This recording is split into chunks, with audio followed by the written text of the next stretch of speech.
On the 12th day of Christmas, what's interesting to me is making swatches with my paints and getting a little messy. Is I have got paints that I don't seem to have swatches for. And there's a use for swatches.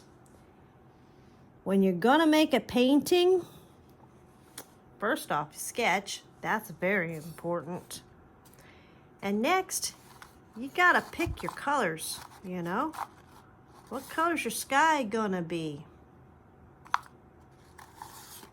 Are you gonna have bright sunlight? What's it gonna be about? It's gonna have sparkles. Who knows? Anyway, that's wonderful buff titanium. Put that down first, put your watercolor over the top of it, and it has a vintage look. So, my favorite brand of paint is Daniel Smith. I do have quite a bit of Winsor Newton, and you know, they're good paint too, but I'm partial to Daniel Smith and M. Graham because they're made in the United States, and they're both manufacturers they usually make things small batch, and they use honey, which is really cool. So I'm going to show you how to make a swatch because I need all of my paints to be swatched. And here's a whole mess of them right here that I can't find the swatches to. Well, that stands to reason. I take my paints and I'll go out and I'll sit on the front porch and I'll start diddling around, just seeing what a particular color will do that I just got, you know. And so some of my diddling looks pretty good. Some of them, I wonder what the heck I was thinking. I use these as bookmarks. This one, I was testing out what some markers would do on top of watercolor paint. And this one just plain old never got finished, but this was, you know, testing some granulated paint. And these bookmarks get made when I create the swatches, the paper for the swatches. This is about a 1/16 to an 1/8 too long for the cards, for Christmas cards to send out. So, okay, well, I'm not gonna just toss it out. So I make the swatches from it with my handy dandy cutter. And pull them out of here. Just pop that sucker open. And then if I haven't butchered up the strip of paper too bad, I just come down through here and cut it. And then this piece of paper here can be used for making bookmarks. And I read a lot of books, so yeah. And plus, January starts class again. I'm not teaching it, I'm taking it.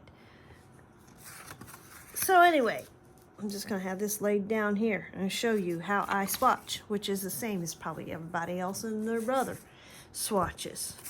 So I will name the paint. Okay, I'm gonna make a swatch for Wisteria. And it's manufactured by Daniel Smith. And I usually use the initials of the manufacturer.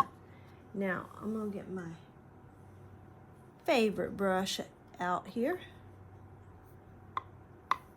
This is a Princeton Velvet Touch 8 round. It's got that nice pointy end. See if I hold it against the white, then you can see how pointy it is better. So what I did was I went through all of my drawers of paint here and looked for paints that don't have a swatch readily available, and I looked in all the different places as possible for me to have accidentally laid down a swatch. So this pile in front of you, and there's another container here. Those are colors that I need swatches for. Okay, so I did a light thing, and this is a more transparent color. So you can either dip your paint in water. You don't dip it all the way down in. You just do like halfway up the bristles. And then if you want to do something else, you could always just a little bit of a spritz to see what happens when it runs. And you can kind of guide it down the page. Now this is a pretty transparent paint. So I think I'm gonna get just a little bit more paint, put it on there.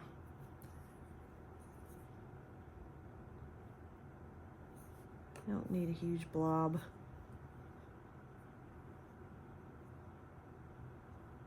And then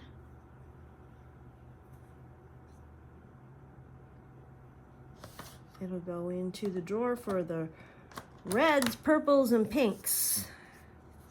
Now, once my she shed gets built, I will have better storage for my paints. But yeah, a little thing over here. Pardon my reach across. You just wanna, here, let me get this over here, make it easier. So every time you go down a little ways, and instead of putting paint on your brush, you just put water on your brush. But there you go. We got a little bit of a gradient going on there. And it looks like one of my hair got in there too. Now this is going to be sitting over here to dry. And then I will put, each paint manufacturer has one of these little wooden crates. And as I get more paint, then I will be making sure that each one has their distinct one. Like right now it's Daniel Smith, and over here is Winsor Newton.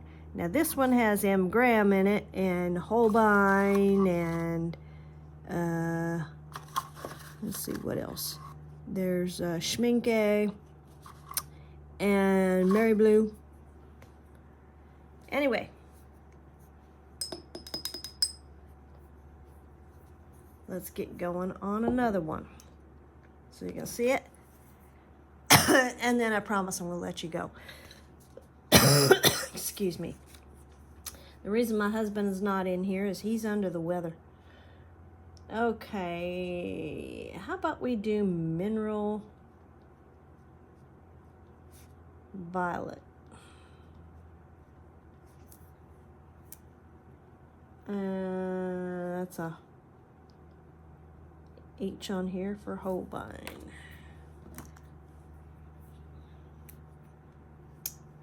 Anyhow, so yeah, good things are happening, and I'm gonna be doing more of the art videos, and it's not gonna be like sticking to just one thing.